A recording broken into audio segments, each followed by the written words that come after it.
Hi guys, welcome back to At Home with Holly. My name is Holly. I'm so glad that you're here with me today. Today we are going to do a garden tour. It is early October and we still have probably about, I don't know, anywhere from 10 days to 3 weeks until our first frost. But this morning it was 36. So we are having some cold days, some cold nights anyway. But the days are warming up to anywhere between the high 60s and the low 80s. So we still got a little while to go, so I figured I would show you where things are at right now, and we can just enjoy it while it's still here. So let's get started. So this is the first bed. This is the bed that we grew corn in, and then I think it's a raccoon or a possum or something, climbed up and ate all of the corn right before it was ready to harvest. So we did not get any corn. We were able to supplement and support our local farmers, which we love doing. And so we have delicious corn that we put up, some on the cob and some off the cob in the freezer. And so we were still able to get plenty of corn for us. But so this bed was a fail, and then I planted it out with green beans, and we've already gotten two huge harvests off of it, and we're just gonna continue to harvest every 5 or 6 days until the frost takes out the plant. So one thing I will say is when I originally built this garden, these are um, the fence panels that are going to go in front of my water tower. I painted them, and it has not been on the list of things to do to get them up, but it is eventually going to go up. So that'll be cleared out. Now, when I originally built this garden, this bed was the last bed. So I planted the asparagus in it because obviously, once asparagus is done being harvested, it looks like this for the rest of the season. And so I thought, well, this will be out of the way. This will be a good place for it. And then I added on to the garden and I put in this garden bed. So I think the chickens want trees. I think that this, sometime in the next few weeks, once the frost hits and this all turns yellow, I'm going to cut off all of the ferns and clean up the bed. And I'm going to transplant the crowns into this first bed so that the asparagus is in the last bed so that it's not shading out anything. So this is, like I was talking about, our asparagus bed. It has 20 crowns in it.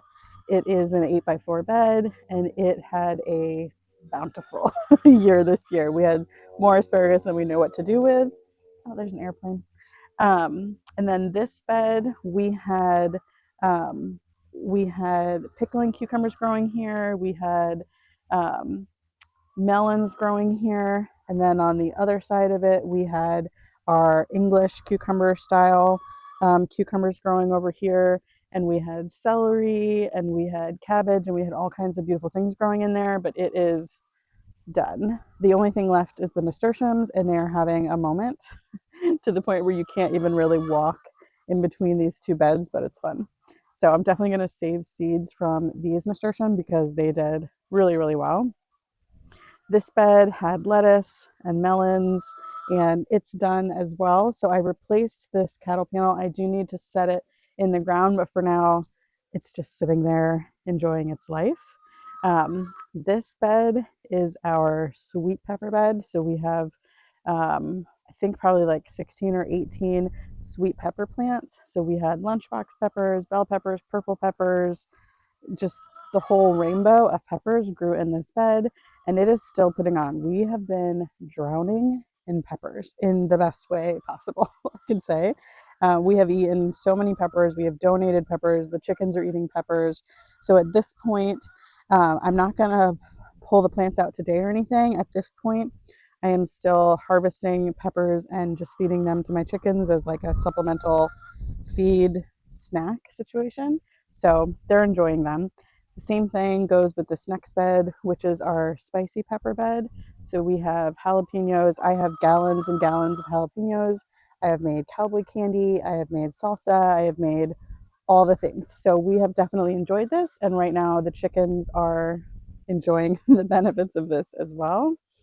This bed also has our sub pod worm bin. So behind these pepper plants, you get our sub pod worm bin, and then we also have oregano, thyme, garlic chives, all the things. So this is our in-ground composting worm bin, and we love that. That's for all the things that either I don't want to go into the compost bin that's over there or that the chickens won't eat.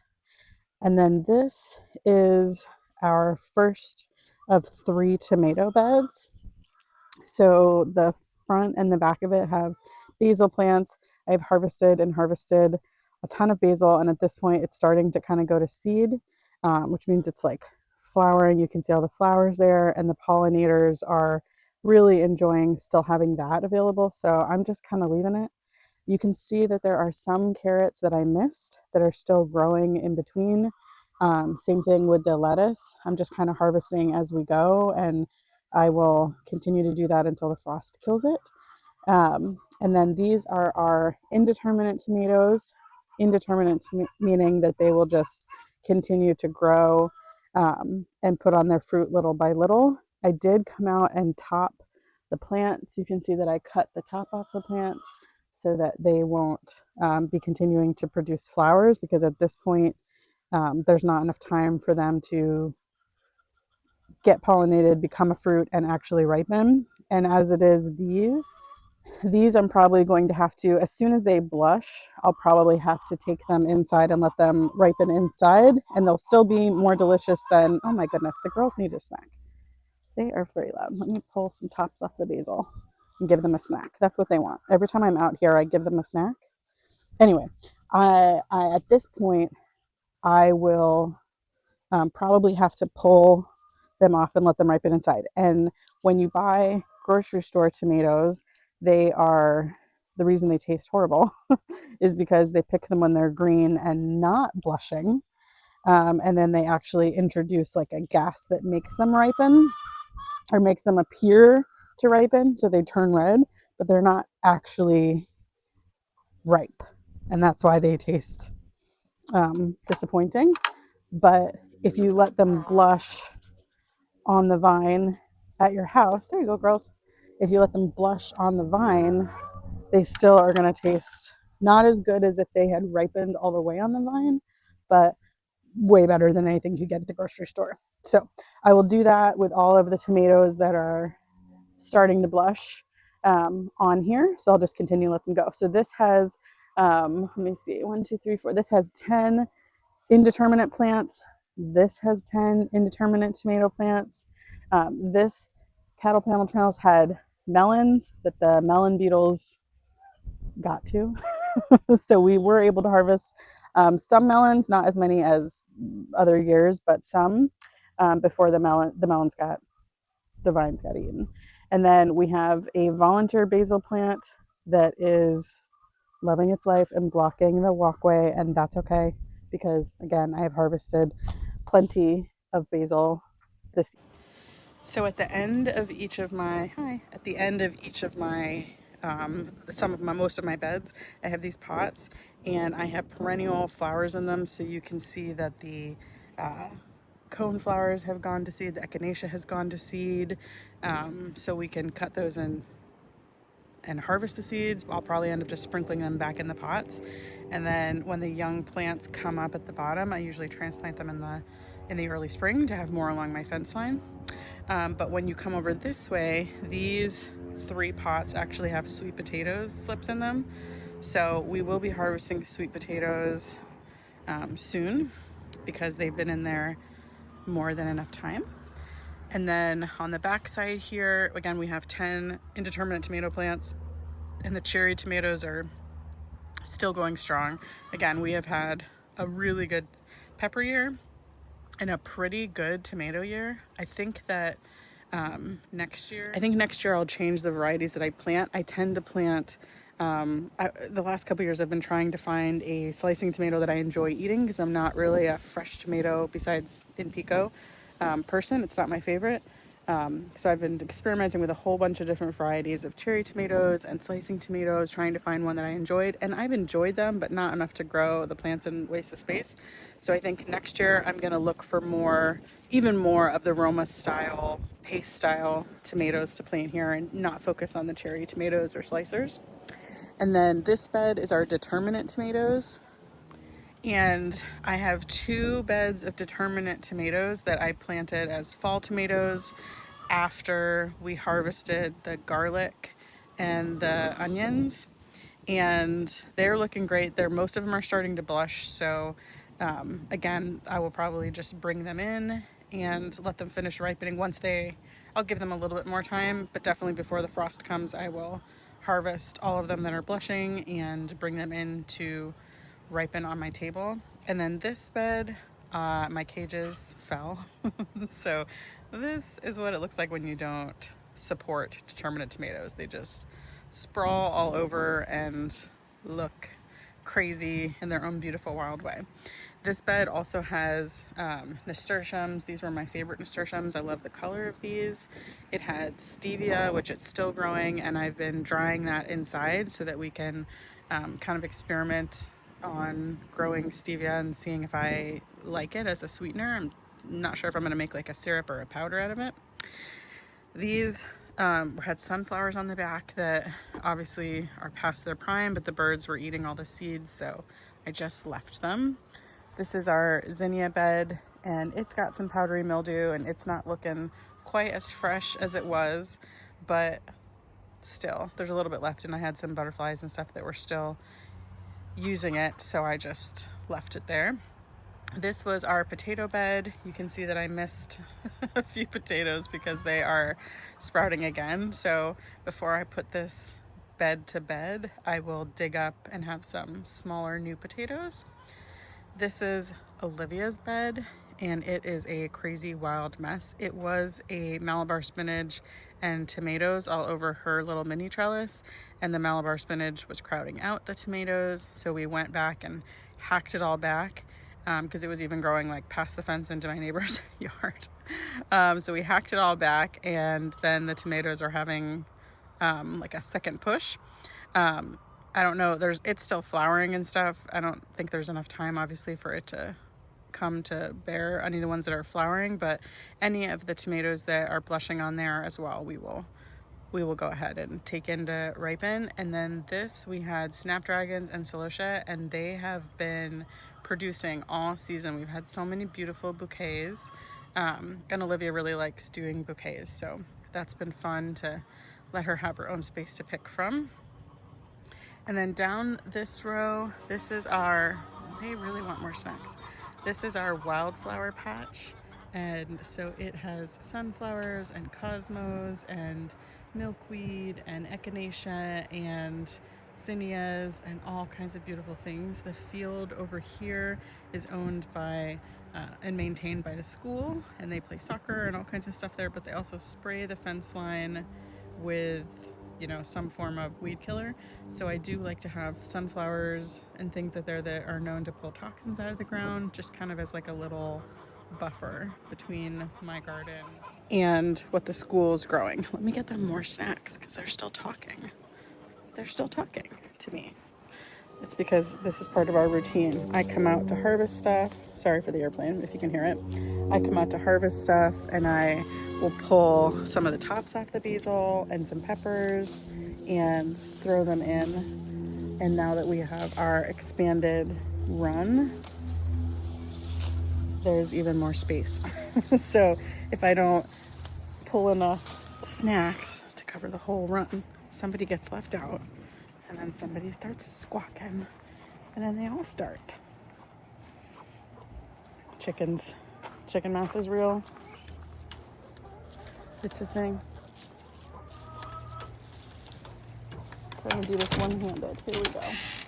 There's more. Okay, back to what we were doing. So we'll just go right here to the chicken coop, actually. So right before you get to the chicken coop, we have our 3-bin composting system, which we built and added this year. We have our first of 3 green stalk towers. So we have red strawberries in this one, we have alpine strawberries in this one, and then herbs along the top as well. And that's been really fun. We are in a severe drought this year, so everything on this side of the bed, I was able to take the time this side of the garden, I was able to take the time this year to put on irrigation, but I have not completed the irrigation from here over. So it's been a little bit of hand watering, but that's okay. So on this side of the bed, we have a whole bunch of, on this side of the chicken coop. We have a whole bunch of perennials that I need to split and add to this side of the chicken coop area. So the white part was the original blueprint of the chicken coop and run.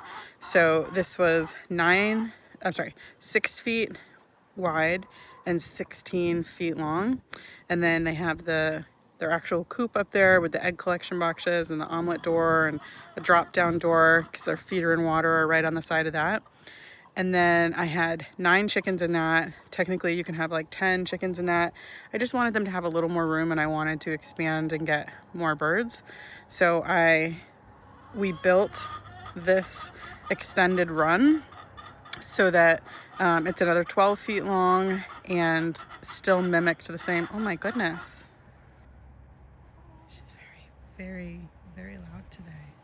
So we mimicked the same blueprint of the right side to make it on the left side, and we added a drop down door over here for feeders and waterers, and there's a walk through door in between that I can close off. And then inside here is our brooder that has our new, let me see if I can get without the sun, our new baby chicks in there. We got 6 new baby chicks.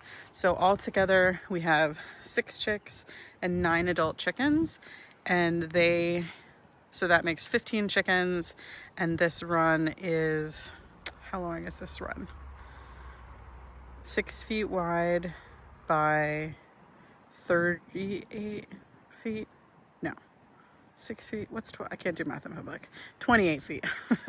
28 feet by 6 feet. So more than enough room for the 15 chickens that we have, and they'll still be able to fit comfortably when they roost at night when the little ones meet the big ones. And so the idea is this is where I'll brood babies. So baby chicks, meat birds, whatever will go in that brooder that I can remove.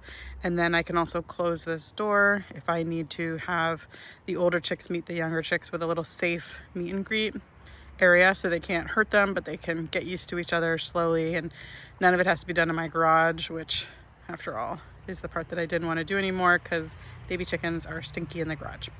So what we did was we cut off the existing end wall and put it over here. So it all looks great. And I know it's got cedar and white, but I'm okay with that because we got a really good price on cedar. So we moved this bed and I haven't replanted it yet. We still have our turkey tractor sitting out. I'm gonna put it away for the winter pretty soon. But anyway, in the meantime, I'm gonna split up some of the plants over there, spread them out, and get them all in their new home. So these are our 2 flowering trees that we have in the backyard. I think this is a red bud. We got a whole bunch of little saplings from the Arbor Day Foundation. We got green trees like the evergreen. Oh my goodness, we got evergreen trees, and we planted those in my neighbor's yard, and then flowering trees in my neighbor's yard, and then a couple redbuds and dogwoods I planted in this yard. And so we just kind of spread them out everywhere. So that one's doing really well. I've got some others on the side front of the house. This one is a pink flowering dogwood that I planted a couple years ago, and it's doing okay. It's rooted in and it's living, but with the full sun, this is a south-facing backyard, and with the full sun and no shade, it's definitely not growing quickly. So I thought that if I planted the redbud, it would grow up and kind of give it some shade and maybe help it grow to its full potential. Who knows? So we have a row of arborvitae separating my yard from the school's yard with the hopes that it'll kind of give like a green living fence feel. I planted them as like saplings, and those are, they'll be 5 years old. They're 4.5 years. So they've grown from little twigs to that. And I need to remulch in between them. And also I think I'm going to extend the mulch all the way up to the wildflower line back there because they're getting bigger and it's getting kind of annoying to mow back there. And I would like to mow less.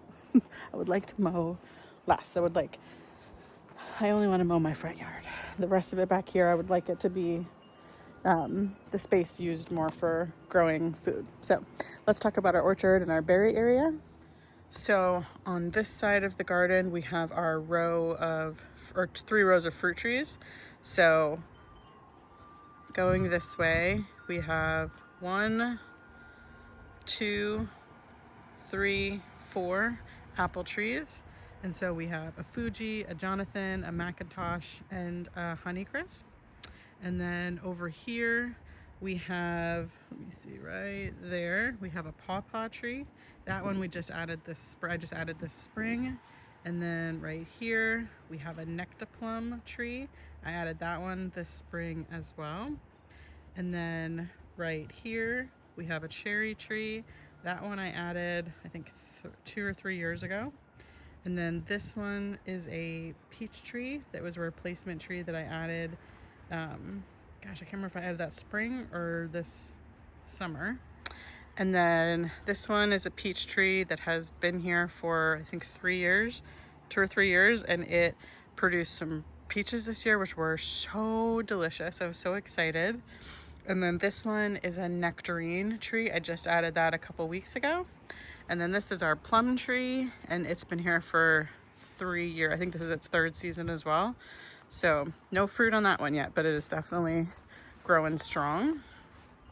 And then our first berry bed, these are our currants. They're definitely done. This whole row I need to add compost in, so I'll be doing that over the next few weeks. But these are our 2 currant plants. We have pink champagne and blanca currants. And this next bed is our blackberry bed.